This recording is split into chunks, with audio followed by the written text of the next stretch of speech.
Manchester United's greatest scorer, England's most sacrificed star, a player who could have been a Ballon d'Or winner if the world had cared enough to look. The real story of Wayne Rooney isn't about talent. It's about betrayal.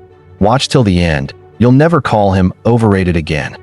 Born in Croxteth, Liverpool, on a chill October morning in 1985, was forged from concrete pavements and council estates, from dust and fire and the kind of noise only working-class greatness can make. He wasn't a child prodigy. He was a force of nature, a footballing riot clothed in the scruffy charm of a street brawler, whose name would ignite stadiums and divide pubs in equal measure. And yet now, years after the final whistle echoed on his career, a single question endures like smoke after a blaze. Was Wayne Rooney overrated, or was he criminally, inexcusably underrated? No player is born into a legend, but Wayne Rooney came dangerously close. Before most kids even learn how to read a match clock, he was filling the back of nets with the kind of regularity that made scouts feel like they'd stumbled onto a miracle. By the time he was 9 years old, Everton had already tucked him into their academy with a ferocity only desperation breeds. He wasn't polished. He was raw. He was restless. He was ridiculous. A teenager among men, Wayne Rooney made his senior debut for Everton in August 2002, and the rest, as they say, should have been history. But this wasn't some fairy tale with predictable chapters. This was a firework caught in a hurricane. The goal against Arsenal is remembered like folklore. A 16-year-old dismantling Sol Campbell's pride and David Seaman's fingertips with a shot that cannonied through expectations. The youngest Premier League goalscorer at the time. It wasn't just a goal. It was a declaration of war against mediocrity. Within months, Manchester United emptied their pockets. £26 million for a teenager, the highest fee ever paid for someone who hadn't yet turned 19. Sir Alex Ferguson didn't blink. He saw it. The grit, the guts, the glare in his eyes that said, "This pitch belongs to me." It took Wayne Rooney exactly one night to immortalize his debut for Manchester United. A Champions League hat-trick under the Old Trafford lights. Not a slow burn, not a climb, an eruption. But somehow, as the years passed, many forgot that it wasn't Cristiano Ronaldo who scorched English football first. It was Wayne Rooney. Ronaldo became a demigod in Madrid, but when he arrived in Manchester, he was playing second violin to the English pitbull who didn't just chase dreams. He tore them apart with his teeth. Wayne Rooney wasn't waiting for the Ballon d'Or. He was dragging his team through mud and glory, one ruthless sprint at a time. There are numbers that shine, and there are numbers that lie. Wayne Rooney's numbers don't scream, but they bleed. 253 goals for Manchester United, the club's all-time top scorer. 208 Premier League goals, second only to Alan Shearer. But the beauty of Rooney was never in the numbers. It was in the sacrifice, the willingness to shape-shift and suffer for the collective. When Cristiano Ronaldo needed space to blossom, Rooney dug trenches. When Robin van Persie arrived to spearhead an aging United attack, Rooney became the architect, the bruised scaffolding that held the machine upright. There were seasons where he scored 34 goals. Seasons where he scored half that. But through it all, he ran, and fought, and fell, and rose again. He wasn't just a striker. He was a 10, a winger, a false 9, an 8. Hell, there were days when he looked like a 6. He played where he was told because winning mattered more than glory. This wasn't the Instagram era. This was blood-on-your-socks football. He played through broken toes and torn ligaments. He played when he shouldn't have, and that, more than anything, cost him. The 2006 World Cup should have been his coronation. Instead, it became a scar. Rushed back from injury, lacking rhythm, and buried under the weight of a nation's delusions, he was sent off against Portugal, and suddenly, the tabloid took that once carved his name in gold turned to rust and poison. Yet he kept showing up. For England. For Manchester United. For the sport. 120 caps for his country. 53 goals. The most by any Englishman until Harry Kane showed up nearly 2 decades later. But people don't talk about that. They talk about what he didn't do. The tournaments he didn't win. The moments that didn't become myth. Wayne Rooney's international career was painted with smears of what could have been. Yet few acknowledge the reality that he led a generation shackled by systems, by managers who couldn't translate talent into triumph. He didn't fail England. England failed him. Still, the game demanded more. Always more. It wasn't enough to be great. He had to be immortal. And when he wasn't, they began to ask questions. Was he ever that good? Was he just a flash in the pan?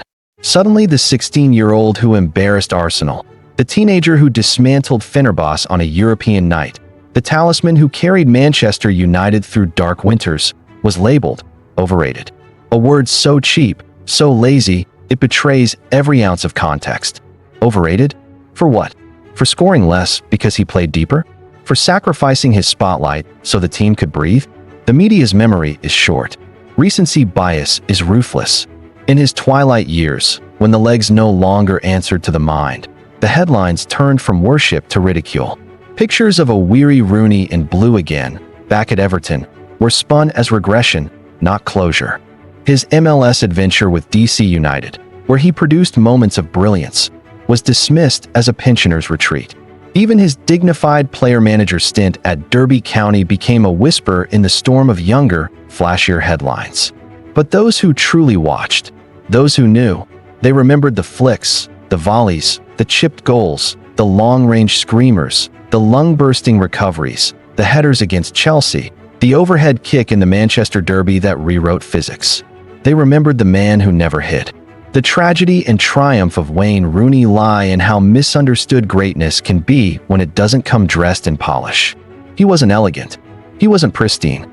He was raw power with a footballing IQ that defied the stereotype. People assumed he was just aggression, just instinct. But Wayne Rooney saw the game 3 seconds before most players did. He created, not just destroyed. He made others better. He made average sides exceptional.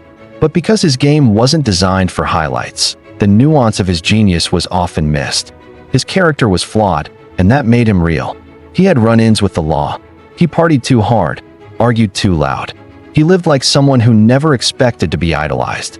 And maybe that's why he never seemed to care about legacy as much as he cared about winning. Not every legend is built to be loved. Some are built to be remembered, despite our best efforts to forget them. Wayne Rooney didn't beg for adoration. He demanded respect. And then, there's the irony. Wayne Rooney, the player once crowned a future Ballon d'Or winner, now remembered more for what he wasn't than for what he was. He wasn't Messi. He wasn't Ronaldo. But he wasn't supposed to be. He was supposed to be Wayne Rooney, the boy from Liverpool who could have been just another name, but instead lit up Europe for over a decade. He was the chaos and the control, the fury and the finesse, the storm that never fully passed. You don't get to 17 years of elite-level football without greatness. You don't become Manchester United's top scorer by accident. You don't drag England into relevance over and over again unless you're extraordinary. And yet, for reasons lost in the noise of time and opinion, Wayne Rooney is still being debated, overrated or underrated. The very question insults the truth. Was Wayne Rooney a disappointment? Only to those who confuse silver polish with steel resolve. Was he inconsistent? Only if you refuse to see that playing every role on the chessboard makes it harder to tally trophies. Was he limited? Only if you define limits by who scored the prettiest goals or sold the most shirts. The man was a volcano wearing football boots. Unpredictable, unapologetic, unforgettable. History, unfortunately, is often written by the most recent winners. And because Wayne Rooney didn't leave football with a golden send-off, with a Ballon d'Or under his arm or Champions League medals in every drawer, some have decided that his legend deserves an asterisk. But go ahead. Ask any defender who faced him at his peak. Ask any manager who built a game plan just to contain him. Ask any fan who watched him dismantle Newcastle, or Arsenal, or Milan, or City. They will tell you the truth with tears in their voice. Wayne Rooney was a monster. And so, the verdict must fall on those willing to speak honestly. Not those seduced by glamour, or fooled by flair, or obsessed with aesthetics. The verdict belongs to those who saw the blood, the bruises, the brilliance. Wayne Rooney was not overrated. He was overworked, over-relied upon, overanalyzed, and now, criminally, heartbreakingly underrated. This is not a plea for sympathy. This is a reckoning. It is a reminder that some players leave behind more than trophies. They leave behind echoes. Screams of joy from crowded terraces. Children shouting Rooney before smashing a ball against a brick wall. This is about more than numbers. It's about presence. Wayne Rooney had that in spades. So call him whatever you like.